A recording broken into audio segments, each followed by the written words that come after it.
नमस्कार, स्वागत है आपका। आपके साथ मैं हूं गीतांजलि। आइए कर रहे हैं फटाफट खबरों की शुरुआत।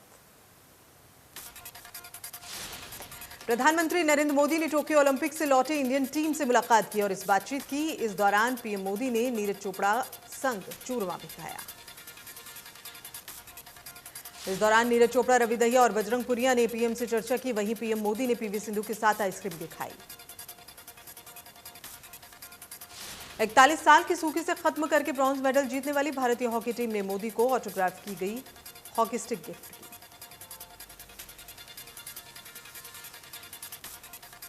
विदेश मंत्री जयशंकर आज से 4 दिन के अमेरिकी दौरे पर रहेंगे। इस दौरान 2 अहम समझौतों पर हस्ताक्षर होंगे।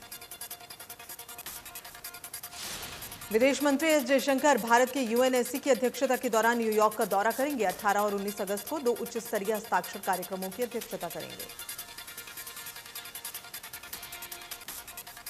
देश के पूर्व प्रधानमंत्री अटल बिहारी वाजपेयी की आज तीसरी पुण्यतिथि है। इस दौरान देश पूर्व प्रधानमंत्री अटल बिहारी वाजपेयी को उनके पुण्यतिथि पर श्रद्धापूर्वक याद कर रहे हैं। पूर्व प्रधानमंत्री की याद में अटल समाधि पर कार्यक्रम आयोजित किया गया, जहां राष्ट्रपति रामनाथ कोविंद, उपराष्ट्रपति, प्रधानमंत्री मोदी, गृह मंत्री, बीजेपी अध्यक्ष जेपी नड्डा समेत कई गणमान्य मौजूद रहे। पूर्व प्रधानमंत्री अटल बिहारी वाजपेयी की तीसरी पुण्यतिथि पर राष्ट्रपति रामनाथ कोविंद ने श्रद्धांजलि अर्पित की। इस दौरान सदैव अटल स्मारक पर पीएम मोदी ने श्रद्धांजलि दी। रक्षा मंत्री राजनाथ सिंह और गृह मंत्री अमित शाह ने भी नमन किया।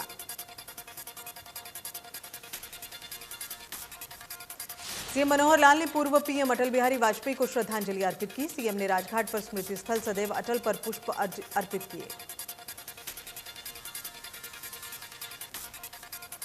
सीएम अरविंद केजरीवाल ने भी पूर्व प्रधानमंत्री अटल बिहारी वाजपेयी की तीसरी पुण्यतिथि पर उन्हें श्रद्धांजलि अर्पित की। दिल्ली के मुख्यमंत्री अरविंद केजरीवाल आज अपना 53वां जन्मदिन मना रहे हैं। सीएम केजरीवाल 16 अगस्त 1968 को हरियाणा के सिवानी में जन्मे थे।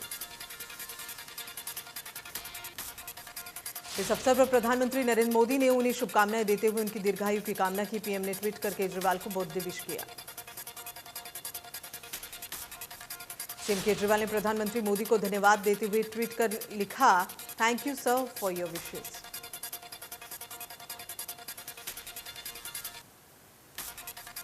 गुरुग्राम में पर्यावरण संरक्षण के लिए प्रोजेक्ट परिवर्तन की शुरुआत की गई। सीएम मनोहर लाल ने डीएलएफ के परिवर्तन प्रोजेक्ट की शुरुआत की। प्रोजेक्ट परिवर्तन के तहत 2000 डीजल वाहन बदले जाएंगे। डीजल वाहन की जगह 5000 ई रिक्शा चलाए जाएंगे। गुरुग्राम के पीडब्ल्यूडी रेस्ट हाउस पहुंचे सीएम मनोहर लाल ने 2 परियोजनाओं का उद्घाटन किया। एक उद्घाटन सोनीपत वेस्ट 2 एनर्जी प्लांट, जो कि मुख्यमंत्री ने ऑनलाइन माध्यम से किया। एनर्जी प्लांट परियोजना की लागत 176.87 करोड़ रुपए है और वो ठोस कचरा प्रबंधन सोनीपत पानीपत परियोजना है। ये परियोजना सोनीपत, पानीपत, गन्नौर और समालखा समेत 4 शहरी स्थानीय निकायों के क्लस्टर के लिए है। सीएम ने दूसरा उद्घाटन गुरुग्राम के सेक्टर 81 से 99 तक के रिहायशी क्षेत्र में जल आपूर्ति योजना का किया है और इस जल आपूर्ति योजना पर लगभग 76.21 करोड़ रुपए की लागत लगाई जाएगी। परियोजना से 16 सेक्टरों में जल आपूर्ति शुरू होगी।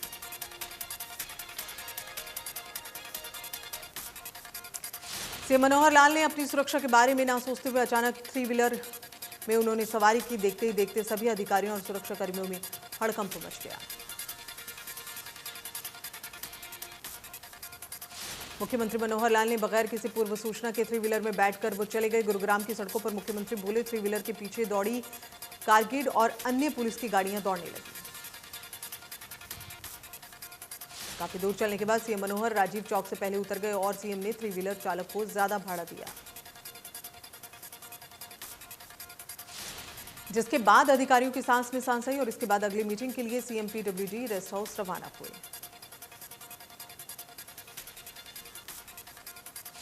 फरीदाबाद के जेसी बोस YMCA यूनिवर्सिटी में 70 करोड़ रुपए से ज्यादा की परियोजनाओं का केंद्रीय राज्य मंत्री कृष्णपाल गुर्जर ने लोकार्पण किया। इस दौरान केंद्रीय राज्य मंत्री कृष्णपाल गुर्जर ने यूनिवर्सिटी की उपलब्धियों पर आधारित काफी टेबल बुकलेट और न्यूज़पेपर संचार का विमोचन भी किया।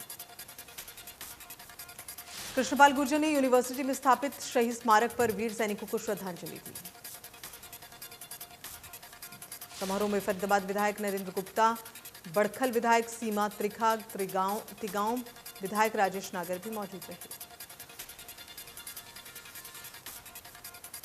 देश में फिर से बढ़ने लगे कोरोना के नए केस। पिछले 24 घंटे में सामने आए 33,000 से ज्यादा नए केस। कुल मरीजों का आंकड़ा 3 करोड़ 22 लाख के पार। देश में एक दिन में 421 लोगों की कोरोना से मौत हुई है। देश में अब एक्टिव केस 3 लाख के पार। केरल में कोरोना का कहर बढ़ रहा है। पिछले 24 घंटे में कोरोना के 18,582 नए मामले सामने आए, जबकि एक दिन में 102 लोगों की मौत हो चुकी है।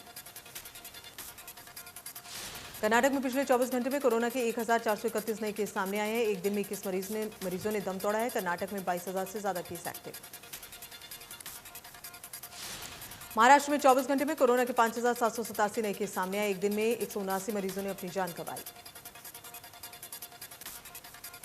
महाराष्ट्र सरकार ने कोरोना के बीच बाहर से आ रहे यात्रियों पर बड़ा फैसला लिया। अब राज्य में अगर कोई भी यात्री एंट्री लेगा तो उन्हें कोरोना वैक्सीन की दोनों डोज लगवाना जरूरी। वहीं अगर वैक्सीन नहीं लगी तो नेगेटिव RT-PCR रिपोर्ट दिखाना अनिवार्य होगा। अगर इन नियमों का पालन नहीं किया जाता तो 14 दिन के लिए क्वारंटाइन होना पड़ेगा। दिल्ली में 24 घंटे में कोरोना के 53 नए केस सामने आए। एक दिन में 18 मरीज रिकवर हुए हैं। दिल्ली में अब भी 513 केस एक्टिव। प्रदेश में कोरोना की दूसरी लहर पाई गई है। एक दिन में सामने आए 22 नए मरीज। एक मरीज ने गंवाई जान। कुल मरीजों की संख्या 7,70,000।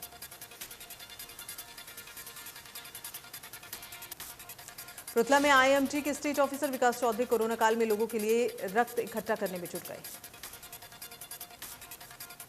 पौधारोपण अभियान भी चलाया जा रहा है और इसके तहत रक्तदान शिविर का आयोजन किया गया, जिसमें करीब 250 यूनिट रक्त इकट्ठा किया गया। अगले 45 दिन में करीब 10,000 रक्त यूनिट इकट्ठा करने का लक्ष्य रखा गया है, जिसके लिए पहले से ही रूपरेखा तैयार कर ली गई। स्टेट ऑफिसर विकास चौधरी ने बताया कि कोरोना काल के दौरान उनके पास रोजाना ब्लड और ऑक्सीजन दिलवाने के लिए फोन आते थे, जिसके चलते अब वो लगातार रक्तदान शिविर लगाकर जरूरतमंदों के लिए रक्त इकट्ठा करने में जुट गए। नूंह के पुन्हाना में 74 गांव में 952 ड्रॉप आउट बच्चों को जल्द ही शिक्षा दी जाएगी। खंडाधिकारी शिक्षा अधिकारी ने यह बताया कि पुन्हाना में कोई भी बच्चा शिक्षित नहीं रहे। इसके लिए सर्व शिक्षा अभियान ने पुनः ब्लॉक में आउट ऑफ स्कूल बच्चों का सर्वे किया। शिक्षा अभियान के तहत नजदीकी स्कूल के भीतर अलग से सेंटर बनाकर इन बच्चों को दाखिला दिया जाएगा। सेंटर्स पर उन बच्चों को पढ़ाने के लिए JBT और B.Ed पास शिक्षित बेरोजगार युवक और युवतियों को सक्षम योजना के तहत रोजगार देने का काम भी किया जाएगा।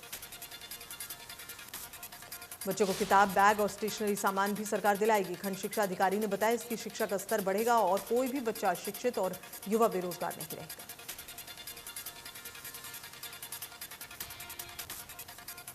राज्यसभा सांसद दीपेंद्र हुड्डा ने संसद में कई अहम मुद्दों पर विपक्ष को ना बोलने देने का सरकार पर आरोप लगाया। सांसद दीपेंद्र हुड्डा ने गरीब किसान और महंगाई को लेकर मुद्दे न उठाने का दर्द बताया। कहा कि प्रदेश में एकमात्र विपक्षी सांसद होने के बावजूद भी उन्हें इन मुद्दों पर बोलने नहीं दिया गया। उन्हें सिर्फ यही कहा गया कि आप इन मुद्दों को छोड़कर बाकी किसी भी मुद्दे पर बोल सकते हैं। अगर गरीब किसान के हित की बात नहीं संसद में उठा सकते तो फिर इन मुद्दों पर कौन बात करेगा। सरकार विपक्ष के मुद्दे पर जवाब ना दे तो कोई बात नहीं, लेकिन चर्चा ना कराए ये तो गलत है।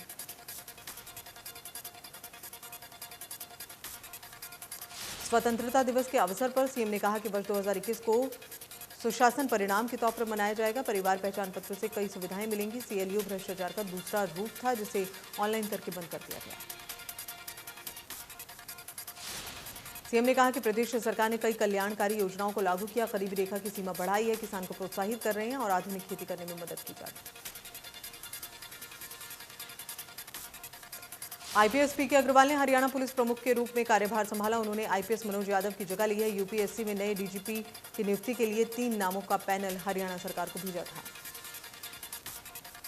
पैनल तैयार करते वक्त वरिष्ठता को पैमाना बनाया गया। पैनल में IPS PK अग्रवाल, रमेश चंद्र मिश्रा और मोहम्मद अकील के नाम शामिल थे। PK अग्रवाल का कार्यकाल 2 साल का होगा। PK अग्रवाल बिहार के रहने वाले हैं। 1988 बैच के IPS अधिकारी हैं और अभी तक वो DG स्टेट विजिलेंस ब्यूरो के पद पर कार्यरत हैं। अंबाला नगर निगम की दूसरी बैठक का आयोजन किया गया, जिसकी अध्यक्षता मेयर शक्ति रानी शर्मा ने की। निगम की बैठक में कमिश्नर धीरेन्द्र सिंह भी मौजूद रहे। बैठक में 9 एजेंडों पर चर्चा की गई, जिसमें सभी पार्षद मीटिंग में मौजूद रहे। वहीं बैठक में पार्षदों ने भी 100 के करीब पॉइंट्स रखे। बैठक में एक्ट की जानकारी देने के दौरान बीजेपी पार्षदों ने हंगामा किया, तो मेयर शक्ति रानी शर्मा ने पार्षदों को शांत करवाया। इस दौरान मेयर शक्ति रानी शर्मा ने कहा कि जो सदन की मर्यादा तोड़ेगा उसे सदन से बाहर किया जाएगा। पानीपत में स्वतंत्रता दिवस समारोह का आयोजन हुआ। स्थानीय शिवाजी स्टेडियम में धूमधाम से मनाया गया। कैबिनेट मंत्री बनवारी लाल ने ध्वजारोहण किया। प्रदेशवासियों को शुभकामनाएं दी। उन्होंने शहीदों को नमन किया और परेड की सलामी ली। सांसद संजय भाटिया, पूर्व मंत्री कृष्णलाल पंवार और विधायक प्रमोद विज मौजूद रहे। डीसी, एसपी समेत तमाम गणमान्य व्यक्ति भी मौजूद रहे। सुरक्षा के लिहाज से चप्पे चप्पे पर पुलिस तैनात रही। यमुनानगर में हरियाणा के सामाजिक न्याय एवं अधिकारिता राज्य मंत्री ओम प्रकाश यादव ने पुलिस लाइन के परिसर में आयोजित जिला स्तरीय स्वतंत्रता दिवस समारोह में ध्वजारोहण किया। भारी पुलिस फोर्स की मौजूदगी में पुलिस लाइन में यह स्वतंत्रता दिवस समारोह आयोजित किया गया। सभी अधिकारी मौजूद रहे। मार्च पास्ट का नेतृत्व बिलासपुर के उप पुलिस अधीक्षक आशीष चौधरी ने किया। मार्च पास्ट में शामिल पुलिस की टुकड़ी का नेतृत्व सहायक उप निरीक्षक रामप्रसाद ने किया। महिला पुलिस की टुकड़ी का नेतृत्व सहायक उप निरीक्षक सोनिया, होमगार्ड की टुकड़ी का नेतृत्व उप निरीक्षक रमेश कुमार ने किया।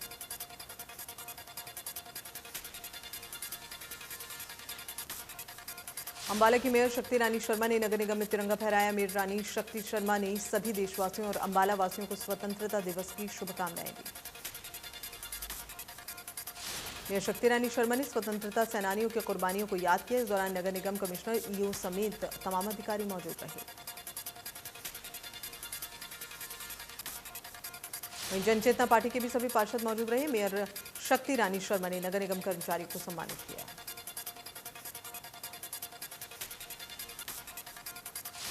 शहीदों के सम्मान में बीजेपी ने सिरसा शहर में तिरंगा यात्रा निकाली। इस तिरंगा यात्रा में बीजेपी प्रदेश अध्यक्ष ओपी धनखड़, सिरसा लोकसभा की सांसद सुनीता दुग्गल समेत पार्टी के अनेक नेता और कार्यकर्ता शामिल हुए।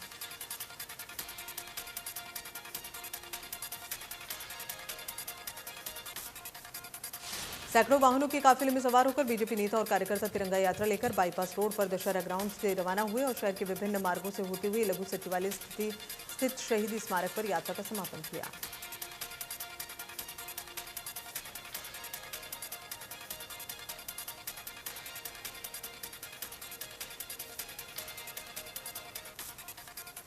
पलवल में स्वतंत्रता दिवस के अवसर पर नेताजी सुभाष चंद्र बोस स्टेडियम में जिला स्तरीय स्वतंत्रता दिवस समारोह का आयोजन किया गया। मूलचंद शर्मा ने परेड का निरीक्षण किया और मार्च पास्ट की सलामी ली। इसके पश्चात पीटी प्रदर्शन और सांस्कृतिक कार्यक्रमों का आयोजन किया गया। वहीं स्वतंत्रता सेनानियों को शॉल भेंट कर सम्मानित किया गया। परिवहन मंत्री मूलचंद शर्मा ने शुभकामनाएं देते हुए कहा कि यहां फहरा रहा प्यारा तिरंगा हमारी स्वतंत्रता, स्वाभिमान और संघर्ष का प्रतीक। कैथल में स्वतंत्रता दिवस के मौके पर करनाल मंडल आयुक्त संजीव वर्मा ने ध्वजारोहण किया।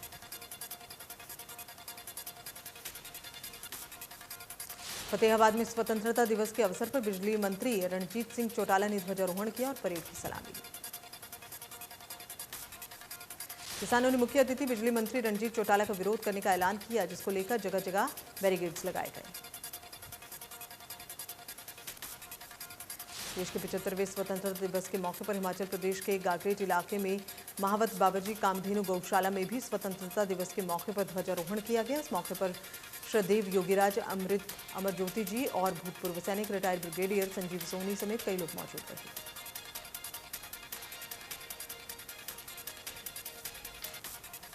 आजादी के 75वें वर्ष को मनाते हुए महावतार बाबाजी कामधेनु गौशाला के अनुयायियों और श्रद्धेव योगीराज, अमरज्योति जी द्वारा पर्यावरण संरक्षण को लेकर संदेश देते हुए इलाके में हजारों की संख्या में पौधारोपण किया गया।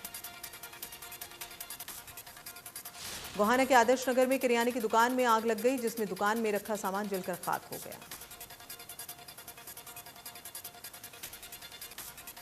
दुकान मालिक ने बताया आग लगने से लाखों का नुकसान हुआ। इसके अलावा दमकल विभाग पर लापरवाही का आरोप लगाया। दुकान मालिक ने बताया कई बार फोन करने के बाद दमकल की टीम वक्त पर नहीं पहुंची, जिसके चलते उसे भारी नुकसान हुआ।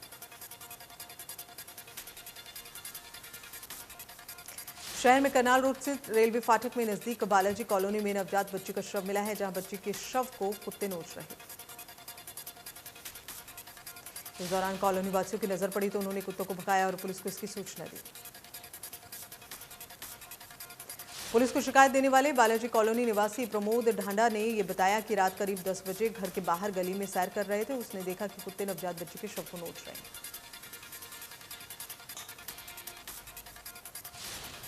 हरियाणा की पहली इलेक्ट्रिक बस का फरीदाबाद से ट्रायल हुआ है। फिलहाल ये बस बल्लभगढ़ से गुरुग्राम के लिए चलाई गई है। एक बार पूरी चार्ज होने के बाद ये बस लगभग 180 किलोमीटर तक का रन तय करती है। अगर ये ट्रायल सफल रहा तो आने वाले वक्त में हरियाणा सरकार इस तरह की और भी बसें चला सकती है। पुलिस ने शराब के ठेकेदार के सर में पिस्तौल मारकर नकदी लूटने वाले 5 आरोपियों को गिरफ्तार कर लिया। उन्हें अदालत में पेश करके 1 दिन की पुलिस रिमांड पर लिया गया। पुलिस ने आरोपी को काबू कर 10,000 रुपए, मोबाइल फोन, पिस्तौल, जिंदा कारतूस और वारदात में प्रयोग किए गए 2 बाइकें भी बरामद कर ली, जिनमें किसानों ने भारी संख्या में देश का 75वां स्वतंत्रता दिवस धूमधाम से मनाया। किसानों जींद के उचाना कला में ट्रैक्टर परेड भी निकाली। सभी ट्रैक्टर पर तिरंगे झंडे लगे थे। इस ट्रैक्टर परेड को महिला किसान लीड कर रही थी। महिला किसान ने कहा कि किसान की आवाज वही है सारे देश की आवाज। अफगानिस्तान में 20 साल के बाद फिर से तालिबान का कब्जा हुआ। अफगानिस्तान में अब सत्ता हस्तांतरण की तैयारियां शुरू हुई। अफगानिस्तान में तालिबान युग की वापसी हुई है। अफगान सरकार ने तालिबान के आगे घुटने टेक दिए। सत्ता हस्तांतरण के बाद देश के राष्ट्रपति अशरफ गनी ने मुल्क छोड़ दिया तो वो तजाकिस्तान के लिए रवाना हो गए। एक तरफ अशरफ गनी देश छोड़कर तजाकिस्तान चले गए, दूसरी तरफ तालिबानी नेता अहमद अली जलाली को अंतरिम सरकार का चीफ बनाने पर सहमति बन गई। वहीं तालिबानी प्रवक्ता ने साफ कर दिया कि उन्हें अली अहमद जलाली का सत्ता में आना स्वीकार नहीं है और तालिबान भी उसका समर्थन नहीं करेगा। इसी के साथ अफगानिस्तान में शरिया कानून लागू किया जाएगा, जिसमें महिलाएं पढ़ाई कर सकती हैं, लेकिन उन्हें इस्लाम के शरिया कानून का सख्ती से पालन करना होगा। अफगानिस्तान में जारी स्थिरता का माहौल। काबुल एयरपोर्ट पर के आसपास हुई गोलीबारी, कमर्शियल उड़ानें रद्द की गई। अफगानिस्तान में बिगड़ते हालात को देखते हुए संयुक्त राष्ट्र सुरक्षा परिषद की बैठक बुलाई गई, जिसकी अध्यक्षता भारत करेगा।